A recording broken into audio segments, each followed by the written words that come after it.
Hi everyone, chemical bonding पढ़ रहे थे हम लोग और पिछले लेक्चर में जो है ना हम लोग बॉन्ड पैरामीटर्स के बारे में डिस्कस किए थे। आज जो है एक बहुत ही इम्पॉर्टेंट टॉपिक हम लोग शुरू करेंगे केमिकल बॉन्डिंग का, और वह टॉपिक है वैलेंस बॉन्ड थ्योरी। शॉर्ट में इसको लिखते हैं VBT, valence bond theory. Valence bond theory है क्या? तो देखो, इसके पहले जो है ना कोवेलेंट कंपाउंड्स में हम लोग लेविस स्ट्रक्चर और ऑक्टेट रूल के बारे में पढ़े हैं। तो उसमें केवल जो है ना हम लोग इलेक्ट्रॉनों का शेयरिंग दिखलाते थे, और ऑक्टेट रूल या फिर लेविस स्ट्रक्चर का एक लिमिटेशन हम लोग पढ़े थे कि ये जो है ना मॉलिक्यूल का शेप के बारे में जो है डिस्कस नहीं करता है। मतलब यदि आप H2O का लेविस स्ट्रक्चर बनाते हो तो ऐसे हम लोग करके दिखा देते हैं। H2O, बीच में ऑक्सीजन, बाकी दो हाइड्रोजन को जहाँ इच्छा वैसे रखो। इसका कोई निश्चित शेप नहीं बतला पाता है लेविस फार्मूला या फिर ऑक्टेट रूल। लेकिन ऐसा नहीं है, H2O का शेप आप जैसे चाहो वैसे नहीं बना सकते हो। दो हाइड्रोजन को जहाँ चाहेंगे वैसे नहीं रख सकते हैं, बल्कि दोनों हाइड्रोजन को प्लेस करने का एक डेफिनिट डायरेक्शन होगा। कोवेलेंट बॉन्ड डायरेक्शनल नेचर का होता है, हम लोग पढ़े हैं कि एक कोवेलेंट बॉन्ड जो है डायरेक्शनल होता है। तो वही कोवेलेंट बॉन्ड के डायरेक्शनल नेचर को एक्सप्लेन करने के लिए आया है वैलेंस बॉन्ड थ्योरी। और यह वैलेंस बॉन्ड थ्योरी बतलाएगा कि कोवेलेंट कंपाउंड में किस प्रकार का बॉन्डिंग होता है और आखिर कैसे एक कोवेलेंट बॉन्ड जो है डायरेक्शनल है। मतलब कोवेलेंट बॉन्ड का कौन सा डायरेक्शन होना चाहिए, किधर कोवेलेंट बॉन्ड बनना चाहिए, यही सब बात के बारे में जो है डिस्कशन करेगा वैलेंस बॉन्ड थ्योरी। तो valence bond theory basically covalent compound में बॉन्डिंग को एक्सप्लेन करने का एक थ्योरी है। वैलेंस बॉन्ड थ्योरी जो है ना सबसे पहले 1927 में जो है दिया गया था हिटलर एंड लंदन के द्वारा। दो अलग अलग साइंटिस्ट का नाम है हिटलर और लंदन। तो हिटलर और लंदन जो है सबसे पहले वैलेंस बॉन्ड थ्योरी प्रपोज किए थे 1927 ईस्वी में, और ये दोनों मेनली डिस्कस किए थे H2 मॉलिक्यूल के बॉन्डिंग को, कि जब H2 मॉलिक्यूल का फॉर्मेशन होगा तो किस प्रकार से बॉन्डिंग होगा और उस दरमियान एनर्जी चेंज कैसे करेगा। क्योंकि हम लोग पढ़े हैं स्टार्टिंग में ही कि बॉन्ड फॉर्मेशन के दरमियान एनर्जी डिक्रीज करता है सिस्टम का, उसका पोटेंशियल एनर्जी डिक्रीज करता है। तो आखिर कितना एनर्जी चेंज करेगा H2 मॉलिक्यूल का फॉर्मेशन के दरमियान। तो मेनली इस H2 मॉलिक्यूल के बॉन्डिंग को ही एक्सप्लेन करने के लिए हिटलर और लंदन 1927 में थ्योरी प्रपोज किए थे, जिसको हम लोग वैलेंस बॉन्ड थ्योरी बोलते हैं। बाद में इसी थ्योरी को आगे बढ़ाया गया पॉलिंग एंड स्लेटर के द्वारा। कब? 1931 में। ऐसा 1931 में इसी थ्योरी को, वैलेंस बॉन्ड थ्योरी को ही आगे बढ़ाया गया पॉलिंग और स्लेटर के द्वारा। और फिर पॉलिंग और स्लेटर जो है बहुत कुछ बात एक्सप्लेन किए कोवेलेंट बॉन्ड के बारे में, कि आखिर कैसे एक कोवेलेंट बॉन्ड डायरेक्शनल नेचर का है, किस प्रकार का शेप होना चाहिए मॉलिक्यूल का या नहीं होना चाहिए। तो इन सारी बातों का डिस्कशन जो है इसमें हम लोग करेंगे। तो वैलेंस बॉन्ड थ्योरी बतलाया कि कोवेलेंट कंपाउंड में बॉन्डिंग को एक्सप्लेन करने का जो है एक कंप्लीट थ्योरी है, जो कि सबसे पहले हिटलर और लंदन के द्वारा 1927 में दिया गया। बाद में जो है 1931 में इसको आगे बढ़ाया गया। तो इस थ्योरी के कुछ एजम्पशंस हैं, या इसी को हम लोग पोस्टुलेट बोलेंगे। बताए हैं, इसका मतलब होता है मान्यताएं। तो वैलेंस बॉन्ड थ्योरी के क्या एजम्पशन हो सकते हैं, क्या मान्यताएं हैं इस थ्योरी की, उसी को जो है हम लोग डिस्कस करेंगे। तो सबसे पहला पॉइंट जो इसका है कि एक covalent bond is formed by the mutual sharing of electrons. नहीं, ये covalent bond is formed by the mutual sharing of electrons of the valence shell through overlapping of atomic orbitals.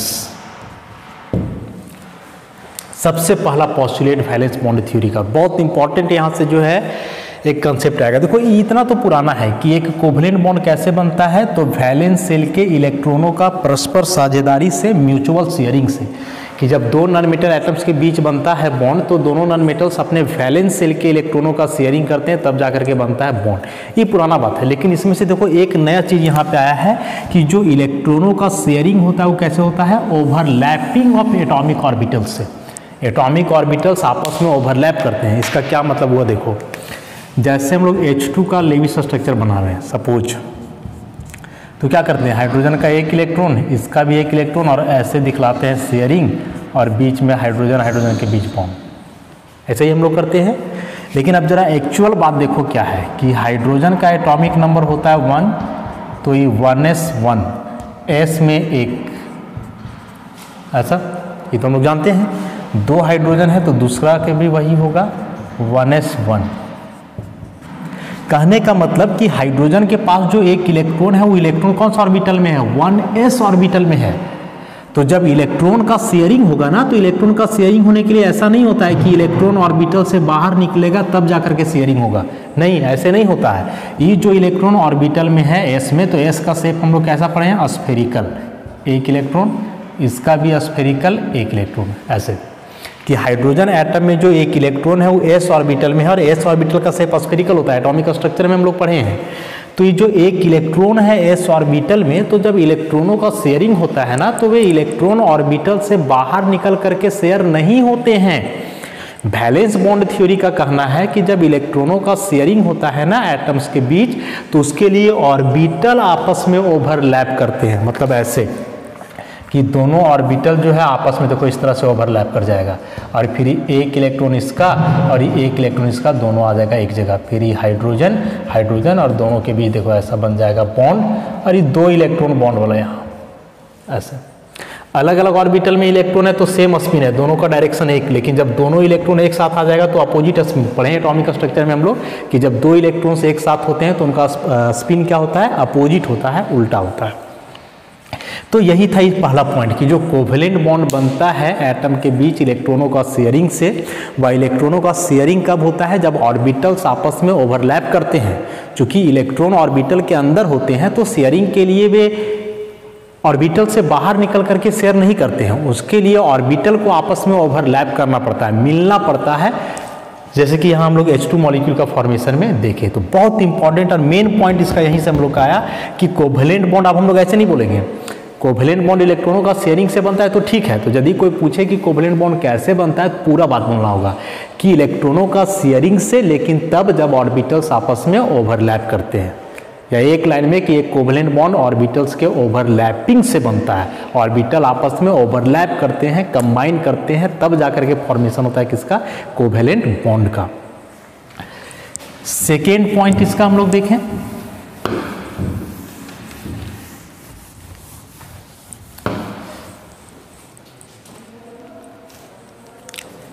second point,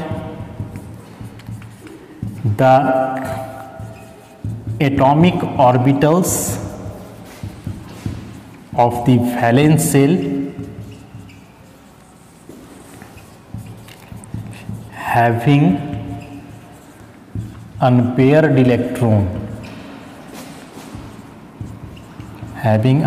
electron only can participate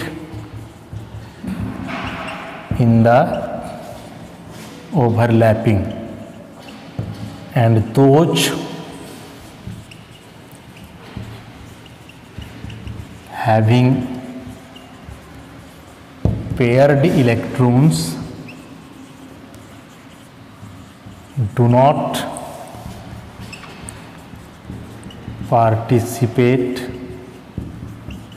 in the overlapping। ऐसा कि अभी जो बात हम बताए कि कोवेलेंट बॉन्ड बनता है ऑर्बिटल के ओवरलैपिंग से, तो ई वाला पॉइंट हम लोग क्या लिख रहे हैं कि वही एटॉमिक ऑर्बिटल ओवरलैपिंग में भाग लेता है जिसमें क्या हो, अनपेयर्ड इलेक्ट्रॉन। अनपेयर्ड इलेक्ट्रॉन का मतलब हम लोग क्या जानते हैं, सिंगल इलेक्ट्रॉन। ऐसा तो जितने एटॉमिक ऑर्बिटल्स हैं एटम में, सारे ऑर्बिटल्स ओवरलैपिंग में भाग नहीं लेते हैं। वैलेंस शेल के वे एटॉमिक ऑर्बिटल्स जिनमें सिंगल इलेक्ट्रॉन है, मतलब जिसमें एकक इलेक्ट्रॉन है, तो वैसे ऑर्बिटल्स ओवरलैपिंग में भाग लेंगे। और जिस ऑर्बिटल में 2 इलेक्ट्रॉन है, मतलब पेयर्ड इलेक्ट्रॉन्स हैं, वैसे ऑर्बिटल ओवरलैपिंग में भाग नहीं लेंगे। एग्जाम्पल की बात करें, ऑक्सीजन का एटॉमिक नंबर 8, कन्फिग्रेशन लिखेंगे 1s2 2s2 2p4। 1s inner cell है तो इसका इलेक्ट्रॉन तो बॉन्ड बनाने में भाग लेगा नहीं मतलब है। अब यहाँ देखो s इलेक्ट्रॉन कितना है, 2, तो 1 2, फिर यहाँ 2p तो 3 ऑर्बिटल होता है ना, इलेक्ट्रॉन 4 है, 1 2 3 4। तो यहाँ वैलेंस शेल में ऑर्बिटल्स कितने हुए, 3 ऑर्बिटल p के, 1 ऑर्बिटल s का, मैंने 3 और 1 4 ऑर्बिटल्स हुए। लेकिन 4 में से ई दोनों ऑर्बिटल में देखो तो ये सब में 2-2 इलेक्ट्रॉन है। 2-2 इलेक्ट्रॉन माने पेयर्ड इलेक्ट्रॉन है। और क्या लिखें कि जिसमें पेयर्ड इलेक्ट्रॉन होता है वे ओवरलैपिंग में भाग नहीं लेते हैं। जिसमें सिंगल इलेक्ट्रॉन है, अनपेयर्ड, वही ऑर्बिटल्स ओवरलैपिंग में भाग लेते हैं। इसका मतलब कि ऑक्सीजन के केस में ई दोनों ऑर्बिटल जिसमें अनपेयर्ड इलेक्ट्रॉन्स हैं तो यही दोनों ऑर्बिटल्स ओवरलैपिंग में भाग लेंगे। और ई जो ऑर्बिटल्स हैं जिसमें पेयर्ड इलेक्ट्रॉन है तो ई ऑर्बिटल्स ओवरलैपिंग में भाग नहीं लेंगे। समझ गए हम लोग कि केमिकल बॉन्ड बनता है ऑर्बिटल के ओवरलैपिंग से, लेकिन वैलेंस शेल के वैसे ऑर्बिटल्स जिनमें अनपेयर्ड इलेक्ट्रॉन है, जिसमें पेयर्ड इलेक्ट्रॉन्स होते हैं, वैसे ऑर्बिटल्स का ओवरलैपिंग नहीं होता है। तो ये 2 पॉइंट हम लोग का हुआ।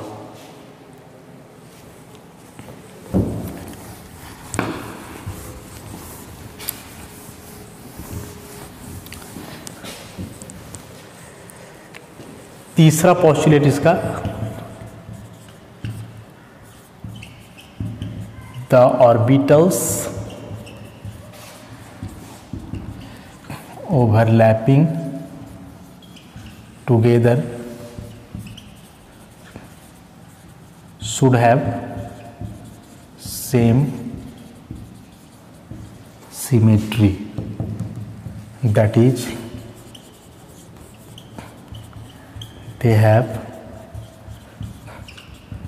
proper orientations। तो अभी तक जो 2 पॉइंट में देखे कि वैलेंस शेल के वैसे ऑर्बिटल्स जिनमें अनपेयर्ड इलेक्ट्रॉन है वे आपस में ओवरलैपिंग में भाग लेंगे, और जिसमें 2-2 इलेक्ट्रॉन होता है पेयर्ड, वैसे ऑर्बिटल्स ओवरलैपिंग में भाग नहीं लेते हैं। अब बोल रहा है यहाँ कि जो ऑर्बिटल्स आपस में ओवरलैप करेंगे उनका सिमेट्री सेम होना चाहिए। सिमेट्री सेम होने का मतलब है कि इनका ओरिएंटेशन प्रॉपर होना चाहिए, एक सही तरीके से वे ऑर्बिटल्स सजे हुए रहना चाहिए। तब क्या मतलब है इसका, सो देखो, जैसे p में होता है 3 ऑर्बिटल, हम लोग जानते हैं px, py, pz। शेप बनाते हैं तो इसका ऐसे x डायरेक्शन, ई वाला दिखाएंगे तो ऐसे y, और ये दिखाते हैं ऐसे z। फिर साइन के बारे में बताते थे कि एक में प्लस, एक में minus, plus minus plus minus. तो अब सेम सिमेट्री का ओवरलैपिंग का मतलब क्या हुआ कि जैसे मान लो कि 2 p ऑर्बिटल को ओवरलैप करना है, तो जब 2 p ऑर्बिटल ओवरलैप करेगा तो ऐसा नहीं है कि एक ऑर्बिटल ऐसे तुम x वाला ले लो और एक ऑर्बिटल ऐसे y वाला ले लो, तो ये दोनों ऑर्बिटल आपस में कभी ओवरलैप नहीं करेगा, क्योंकि ओरिएंटेशन एक जैसा नहीं है। ये y के तरफ है जबकि किसके तरफ है, x के तरफ है। कहने का मतलब कि जब ओवरलैपिंग होगा ऐसे तो या तो दोनों x वाला होना चाहिए और सेम साइन से ओवरलैपिंग होता है, प्लस वाला प्लस से ओवरलैपिंग करेगा, माइनस वाला माइनस से, या फिर मान के चलो कि y में ही है ऐसे प्लस माइनस, तो दूसरा भी y में ही रहना चाहिए, माइनस प्लस, माइनस वाला माइनस से, प्लस वाला प्लस से, और डायरेक्शन भी सेम होना चाहिए। तो सेम सिमेट्री का मतलब यही हुआ कि एक डायरेक्शन में होने चाहिए ऑर्बिटल्स, और ओवरलैपिंग जब भी होगा तो ऐसे प्लस वाले के प्लस से ओवरलैपिंग होगा और माइनस वाले का माइनस से। हम बतलाए थे कि ऐसे होता है, जैसे ये प्लेन है मॉलिक्यूल का, तो जो p ऑर्बिटल देख रहे हो ये तुम्हारा ऐसे है, ये एक लोब ऊपर दूसरा लोब नीचे, इसलिए एक में हम लोग प्लस साइन देते हैं, एक में माइनस, क्योंकि दोनों का डायरेक्शन क्या है, अपोजिट।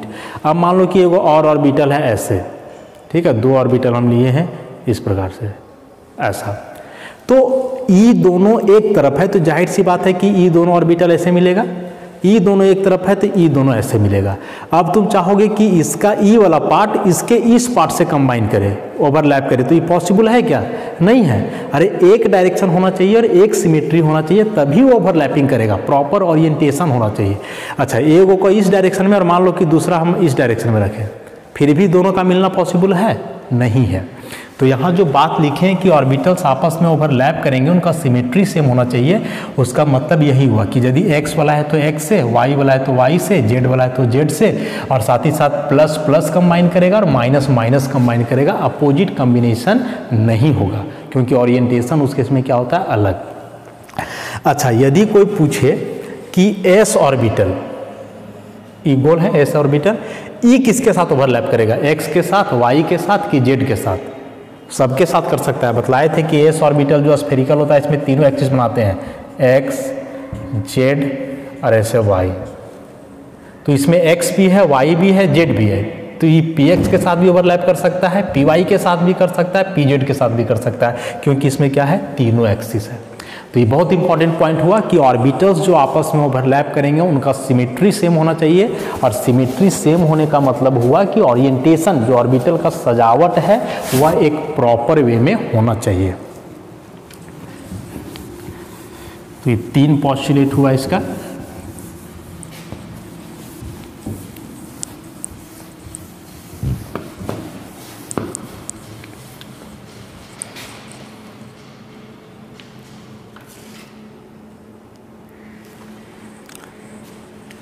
अगला पोस्टुलेट जो है,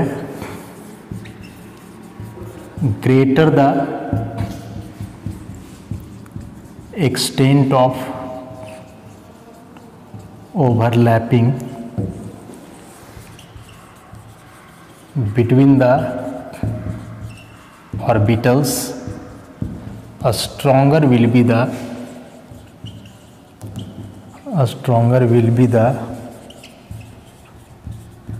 रिजल्टेंट बॉन्ड। ये भी बहुत इंपॉर्टेंट पॉइंट है।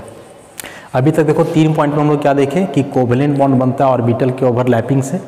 दूसरा पॉइंट में देखे कि वैलेंस शेल के वही ऑर्बिटल्स ओवरलैपिंग में भाग लेते हैं जिनमें अनपेयर्ड इलेक्ट्रॉन है, पेयर्ड इलेक्ट्रॉन्स वाले ऑर्बिटल ओवरलैपिंग में भाग नहीं लेते हैं। तीसरा पॉइंट देखे कि जो ऑर्बिटल्स आपस में ओवरलैप करेंगे उनका सिमेट्री सेम होना चाहिए, माने एक जैसा ओरिएंटेशन होना चाहिए। एग्जाम्पल से समझा दिए उसको। चौथा पॉइंट जो यहाँ लिखे हैं कि ऑर्बिटल जो आपस में ओवरलैप करते हैं तो उनके ओवरलैपिंग का एक्सटेंट जितना ज़्यादा होगा, एक्सटेंट जितना ज़्यादा होगा कहने का मतलब कि जितना ज़्यादा ओवरलैपिंग होगा उतना ही मजबूत बॉन्ड बनता है। माने कोवेलेंट बॉन्ड का स्ट्रेंथ डायरेक्टली डिपेंड करता है ऑर्बिटल के ओवरलैपिंग पे कि ऑर्बिटल कितना बढ़िया से ओवरलैप करता है। इसको भी एग्जांपल से समझ सकते हो, जैसे कि जनरली हम लोग बहुत सारे लोगों से बातचीत करते हैं, लेकिन सभी लोगों के साथ एक जैसा रिश्ता नहीं होता है। किसी के साथ मजबूत रिश्ता रहता है, किसी के साथ कमज़ोर रहता है। तो वो डिपेंड करता है कि आप उसके साथ कितना मिल रहे हो। यदि किसी के साथ आप ज़्यादा मिल रहे हो, उससे ज़्यादा कंबाइन कर रहे हो, इसका मतलब हुआ कि आप में मजबूत रिश्ता है, स्ट्रॉन्गर बॉन्ड का फॉर्मेशन हो रहा है। किसी से आप कम मिलजुल पा रहे हो, ठीक से नहीं मिलजुल पा रहे हो, इसका मतलब उसके साथ आपका कमज़ोर रिश्ता है, कमज़ोर बॉन्ड बनेगा। तो बॉन्ड का स्ट्रेंथ डायरेक्टली डिपेंड करता है ऑर्बिटल्स के ओवरलैपिंग पावर पे। ऑर्बिटल्स जितना ज़्यादा आपस में ओवरलैप करेंगे वह बॉन्ड जो है उतना ही मजबूत बनता है। नहीं, ऑर्बिटल्स जितना ज़्यादा आपस में ओवरलैप करेंगे उस बॉन्ड का मजबूती उतना ही ज़्यादा होता है। याद रखोगे। एग्जाम्पल के लिए जैसे ऑर्बिटल में मान लो कि s है, p है, फिर हाइब्रिड ऑर्बिटल होते हैं sp, sp2, sp3, ऐसे ये सब अलग अलग ऑर्बिटल है। अब ओवरलैपिंग की बात करें तो s ऑर्बिटल का ओवरलैपिंग पावर स्टैंडर्ड लेते हैं 1.0, p का लेते हैं 1.72, sp का होता है 1.93, sp2 का होता है 1.99 और sp3 का होता है 2.0। तो जो 4 टाइप का ऑर्बिटल लिखे, 5 टाइप का sp, फिर sp, sp2, sp3, ये सब क्या है बताएंगे हाइब्रिडाइजेशन में आगे। तो देखो ये सभी ऑर्बिटल्स का ओवरलैपिंग पावर लिखा हुआ है वैल्यू कि s ऑर्बिटल के ओवरलैप करने का पावर 1 यदि 0 है तो p का 1.72, sp का 1.93। तो एक चीज़ हम लोग देख रहे हैं ना कि रिलेटिंग पावर जो है बढ़ रहा है ओवरलैप करने का। तो ओवरलैप करने का पावर बढ़ रहा है, इसका मतलब हुआ कि s से ज़्यादा मजबूत बॉन्ड बनाएगा p, इससे ज़्यादा sp, फिर sp2 और इससे भी ज़्यादा sp3। तो ऑर्बिटल्स के बीच ओवरलैपिंग जितना ज़्यादा हो वह उतना ही मजबूत बॉन्ड बनाता है, इसको याद रखना है। अगले पोस्टुलेट की बात करेंगे हम लोग। अच्छा, यदि यहाँ S और P का आपस में बात करें तो ऐसे भी देख सकते हैं हम लोग कि S से जो बॉन्ड बनेगा उससे ज़्यादा मजबूत होगा S P से जो बॉन्ड बनेगा, और इससे भी ज़्यादा मजबूत बनेगा P के भी जो बॉन्ड बनेगा उसका, क्योंकि S से ज़्यादा ओवरलैपिंग पावर है P का। तो यदि दोनों P के बीच बॉन्ड बनेगा तो जाहिर सी बात है कि सबसे मजबूत होगा। उससे कमज़ोर होगा यदि एक S और एक P हो तब, और सबसे कमज़ोर बॉन्ड होगा यदि दोनों S रहे तब। तो बॉन्ड का मजबूती जो है वो डायरेक्टली डिपेंड करेगा ऑर्बिटल्स के ओवरलैपिंग पावर के, कि ऑर्बिटल्स कितना ज़्यादा आपस में ओवरलैप करते हैं।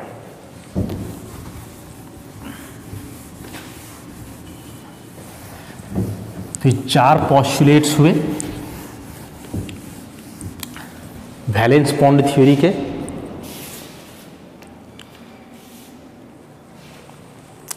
अगला है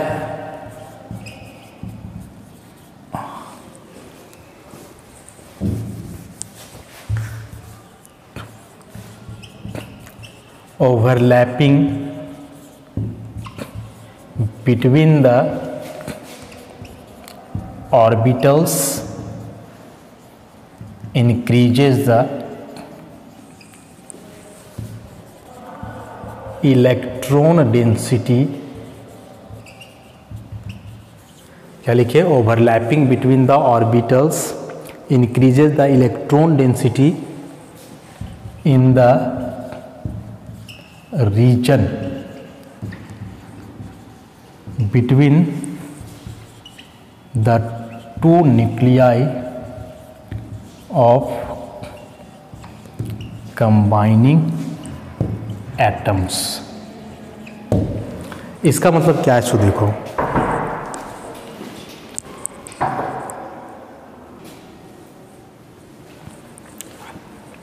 हाँ, तो जो अगला पॉइंट लिखे हम लोग कि overlapping between the orbitals increases the electron density in the region between the two nuclei of combining atoms, कि जब दो एटम्स आपस में कंबाइन करते हैं, उनके एटॉमिक ऑर्बिटल्स ओवरलैप करते हैं, तो उस दरमियान क्या होता है कि दोनों न्यूक्लियाई के बीच जो है इलेक्ट्रॉन डेंसिटी इंक्रीज कर जाता है। जैसे हाइड्रोजन में जो अभी हम लोग देखे 1s1 की एक इलेक्ट्रॉन है s ऑर्बिटल में, ठीक है, यहाँ बीच में मान लो न्यूक्लियस। वैसा ही फिर एक और हाइड्रोजन है, इसमें भी 1s1, तो यहाँ भी वैसा ही देखो न्यूक्लियस एक इलेक्ट्रॉन। तो अभी इस न्यूक्लियस के पास एक इलेक्ट्रॉन है, लेकिन जब ये दोनों ऑर्बिटल्स ओवरलैप करेंगे इस प्रकार से, ये न्यूक्लियस और बीच में यहाँ इलेक्ट्रॉन। ऑर्बिटल जब ओवरलैप नहीं किया है तो ओवरलैपिंग के पहले देखो इस न्यूक्लियस के पास एक इलेक्ट्रॉन, यहाँ भी एक, लेकिन जब ओवरलैपिंग हो गया तो अब देखो दोनों न्यूक्लिया के पास दो इलेक्ट्रॉन आ गए, 2 इलेक्ट्रॉन इसके लिए भी और 2 इलेक्ट्रॉन इसके लिए भी। तो वही हम लोग लिखें कि जब ऑर्बिटल्स का ओवरलैपिंग होता है तो उस दरमियान जो दो न्यूक्लियाई हैं कंबाइनिंग एटम्स के, माने जो दो एटम्स आपस में कंबाइन कर रहे हैं, तो उनके न्यूक्लियस के बीच जो इलेक्ट्रॉन डेंसिटी है, माने इलेक्ट्रॉनों का संख्या, वो क्या होता है? इंक्रीज कर जाता है, मतलब बढ़ जाता है। तो ये जो है इसका हुआ पोस्टुलेट नंबर 5। अगला पोस्टुलेट इसका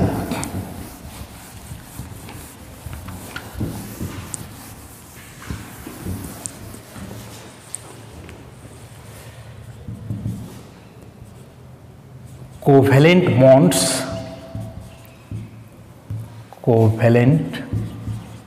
bonds have directional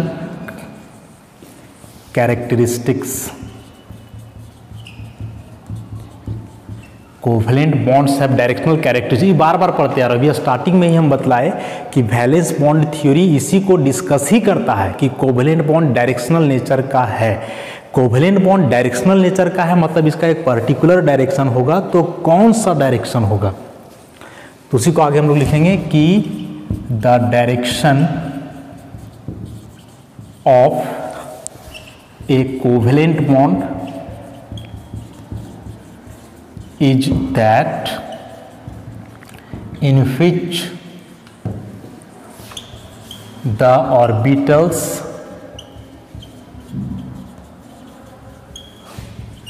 overlapping together have greatest electron density। ऐसा कोवेलेंट बॉन्ड डायरेक्शनल नेचर का है, मतलब एक कोवेलेंट बॉन्ड का पर्टिकुलर डायरेक्शन होगा। वह डायरेक्शन किधर होगा, तो जिस डायरेक्शन में ओवरलैप करने वाले ऑर्बिटल के पास इलेक्ट्रॉन डेंसिटी क्या हो, मैक्सिमम हो। ग्रेटर की जगह हम लोग ग्रेटेस्ट लिखें। एग्जाम्पल से इसको समझो, जैसे P का 3 ऑर्बिटल भी हम लोग पढ़े ना, PX, PY, PZ। शेप बनाओगे तो ये ऐसे हो गया, ये ऐसे तिरछा बनाते हैं, और ये हुआ ऐसे, माने Z एक्सिस हुआ, ये Y हुआ, और ये हुआ X। अब जरा ध्यान दो, जैसे मान लो कि ऑर्बिटल कंबाइन कर रहा है X एक्सिस के अलोंग, एक ऑर्बिटल ही हुआ, एक ऑर्बिटल ऐसे हुआ, ये दोनों आपस में कंबाइन किया, तो ये कौन सा डायरेक्शन है, X एक्सिस है। तो इस केस में जो बॉन्ड बनेगा वह X एक्सिस के डायरेक्शन में ही बनेगा।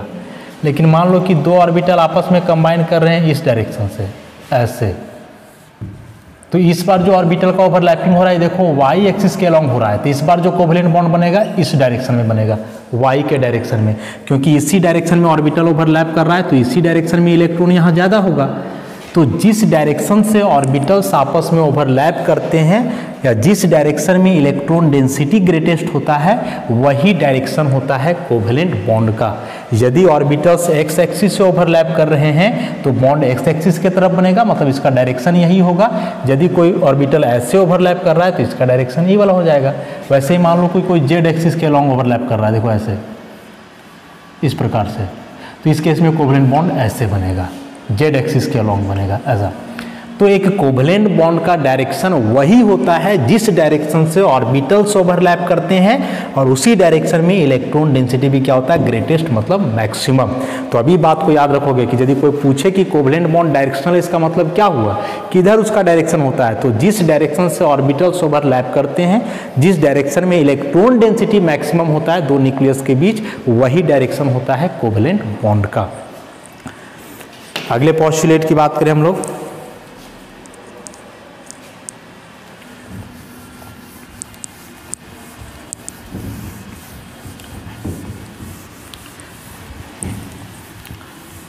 और अगला पोस्टुलेट जो इसका है, पोस्टुलेट नंबर कितना हो जाएगा, 7, कि the atoms whose atomic orbitals overlap together, the atoms whose atomic orbitals overlap together do not lose their identity, do not lose their identity। इसका मतलब क्या हुआ, सो देखो, जैसे मान लो बॉन्ड बन रहा है H और Cl के बीच, तो अभी जो है सो S का इलेक्ट्रॉन होता है S ऑर्बिटल में, और क्लोरीन का जो इलेक्ट्रॉन होता है वो होता है P ऑर्बिटल में। कन्फिग्रेशन लिखोगे तो पता चलेगा। तो जब H अलग है तो इसका इलेक्ट्रॉन S में, Cl अलग है तो इसका इलेक्ट्रॉन P में। अब जब ये दोनों एटम आपस में कंबाइन करके बनाएंगे HCl, तो ऑर्बिटल भी ऐसा ही ओवरलैप करेगा दोनों का, ऐसा। तो जब ये 2 एटम्स आपस में कंबाइन करेंगे तो बोल रहा है कि कॉम्बिनेशन के दरमियान उनका आइडेंटिटी लूज नहीं होता है। आइडेंटिटी लूज नहीं होता, इसका मतलब क्या हुआ कि जो प्रॉपर्टी हाइड्रोजन एटम का बॉन्ड बनाने के पहले है, वैसा ही प्रॉपर्टी बॉन्ड बनाने के बाद होता है।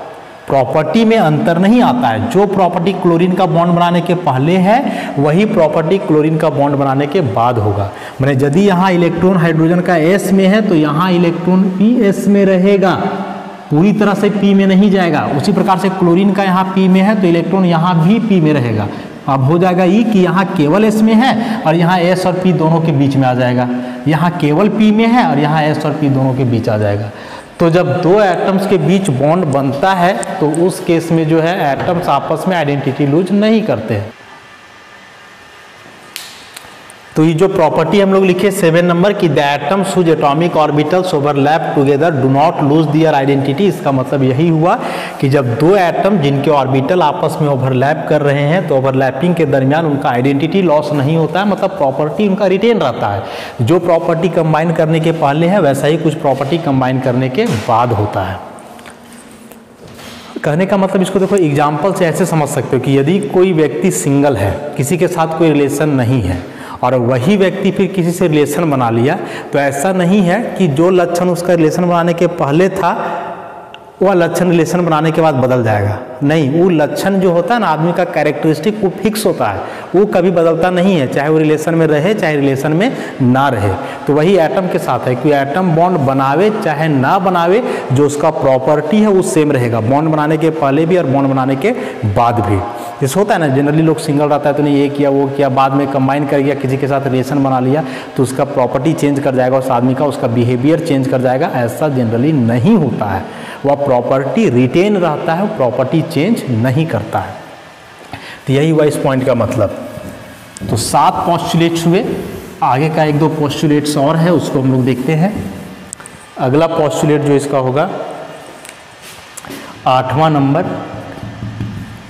कि energy is released, energy is released when a covalent bond is formed, energy is released when a covalent bond is formed, and this energy can be used to unpair the paired electrons by transferring them to vacant orbitals of slightly higher energy। ये भी एक बहुत important point है। देखो इसका मतलब क्या है, जैसे हम क्लोरीन का लिखते हैं एटॉमिक नंबर 17, कन्फिग्रेशन लिखोगे 1s2 2s2 2p6 3s2 3p5, 17 हो गया। ये सब इनर सेल का इलेक्ट्रॉन है, बॉन्ड बनाने में भाग नहीं लेगा, यहाँ से भाग लेगा। 3s में 2 इलेक्ट्रॉन, 3p में 5 इलेक्ट्रॉन, 3p के बाद आगे 3d होता है, तो 3d में 5 ऑर्बिटल्स होते हैं, लेकिन इसमें इलेक्ट्रॉन नहीं है। अभी देखो यहाँ क्लोरीन के पास ही एक अनपेयर्ड इलेक्ट्रॉन है, तो यही अनपेयर्ड इलेक्ट्रॉन वाला ऑर्बिटल आपस में ओवरलैप करके क्या बनाएगा, बॉन्ड। तो जब ये एक इलेक्ट्रॉन ओवरलैप करके बॉन्ड बना लिया ऐसे, तो वैलेंस बॉन्ड थ्योरी क्या बोलता है कि जब बॉन्ड का फॉर्मेशन होता है तो एनर्जी रिलीज होता है, माने एक इलेक्ट्रॉन से बॉन्ड बन गया तो यहाँ निकलेगा एनर्जी। अब जो एनर्जी यहाँ रिलीज हुआ, इस एनर्जी का इस्तेमाल किया जा सकता है, किस लिए, तो ये जो अंदर का इलेक्ट्रॉन पेयर है इसको अनपेयर बनाने के लिए। कैसे, तो इस इलेक्ट्रॉन को उठा करके कर दो इस ऑर्बिटल में, तो यहाँ अब एक ही बचेगा और एक इलेक्ट्रॉन और यहाँ आ जाएगा। ये इस पॉइंट का मतलब है कि energy is release when A covalent bond is formed, कि जब एक कोवेलेंट बॉन्ड बनता है तो एनर्जी रिलीज होता है, एनर्जी बाहर निकलता है। And this energy can be used to unpair the paired electrons, और उस एनर्जी का इस्तेमाल कर सकते हैं पेयर्ड इलेक्ट्रॉन्स को अनपेयर बनाने के लिए। कैसे, तो by transferring them to vacant orbitals of slightly higher energy. तो ये पेयर्ड इलेक्ट्रॉन्स को ट्रांसफर कर देंगे किसमें, खाली ऑर्बिटल्स में जिसका एनर्जी थोड़ा सा ज़्यादा हो। मतलब देखो 3d है, 3d के बाद 4s होता है, आगे 4p होता है, तो ऐसा नहीं है कि आप इस इलेक्ट्रॉन को उठा करके 4s में कर दो 4p में कर दो, ऐसा नहीं, इस सब का एनर्जी बहुत ज़्यादा होगा। तो वही ऑर्बिटल में आप इलेक्ट्रॉन ट्रांसफर कर सकते हो जिसका एनर्जी थोड़ा सा ज़्यादा है। तो थोड़ा सा ज़्यादा और बहुत ज़्यादा कैसे पहचानेंगे, तो सेल देखना कि यहाँ थर्ड सेल है, यहाँ भी थर्ड सेल, माने एनर्जी में थोड़ा सा अंतर है, लेकिन यहाँ थर्ड सेल और यहाँ फोर्थ सेल, सेल चेंज कर गया, तो सेल चेंज कर जाने का मतलब कि एनर्जी में बहुत ज़्यादा अंतर हो जाएगा। तो जब एक कोवेलेंट बॉन्ड बनता है तो एनर्जी रिलीज होगा, और उस एनर्जी का इस्तेमाल करेंगे पेयर्ड इलेक्ट्रॉन को अनपेयर्ड बनाने के लिए, आगे उसको ट्रांसफ़र करके खाली ऑर्बिटल्स में, लेकिन कोई भी खाली ऑर्बिटल में ट्रांसफ़र नहीं कर सकते, बल्कि जिसका एनर्जी थोड़ा सा ज़्यादा है, मतलब सेल जिसका सेम है वैसे ऑर्बिटल में।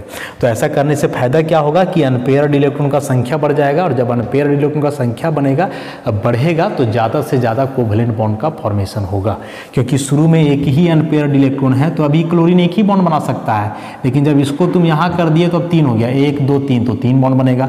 वैसे इसको भी यहाँ कर दो तो 1 2 3 4 5 अनपेयर, तो 5 बॉन्ड बनेगा। वैसे ही इसको भी यहाँ कर दो तो 1 2 3 4 5 6 7 अनपेयर हो गया, तो अभी 7 बॉन्ड बन सकता है।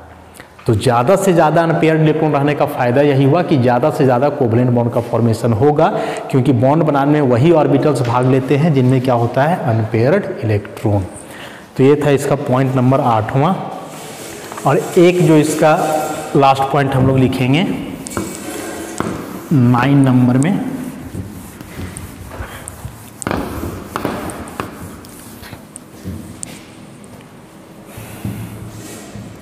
कि the overlapping of orbitals can take place in the following 2 ways: head-on overlapping, and the second one is side-wise overlapping। जो फर्स्ट पॉइंट ही हम लोग पढ़े थे कि ऑर्बिटल्स आपस में ओवरलैप करते हैं तब फॉर्मेशन होता है कोवेलेंट बॉन्ड का। तो ये जो ऑर्बिटल्स का ओवरलैपिंग होता है, जो ऑर्बिटल्स आपस में मिलते हैं, या ओवरलैपिंग 2 प्रकार से होता है। एक को हम लोग बोलते हैं हेड ऑन ओवरलैपिंग और दूसरे को बोलते हैं साइड वाइज ओवरलैपिंग। तो हेड ऑन और साइड वाइज ओवरलैपिंग क्या होते हैं, कैसे होते हैं, इसका डिस्कशन हम लोग आगे का लेक्चर में करेंगे। तब तक यहाँ आप लोग ध्यान से जो है वीडियो देख करके इसको समझो। नोट्स में लाइन बाय लाइन लिखा हुआ है, तो वैसे पढ़ो, समझ में आएगा। अब यहाँ से ही कोवेलेंट बॉन्ड मेन शुरू होता है ऑर्बिटल्स का ओवरलैपिंग से, इसलिए यहाँ से ध्यान से पढ़ो और समझो। तो ठीक है, बाकी का डिस्कशन फिर हम लोग नेक्स्ट लेक्चर में करते हैं। धन्यवाद।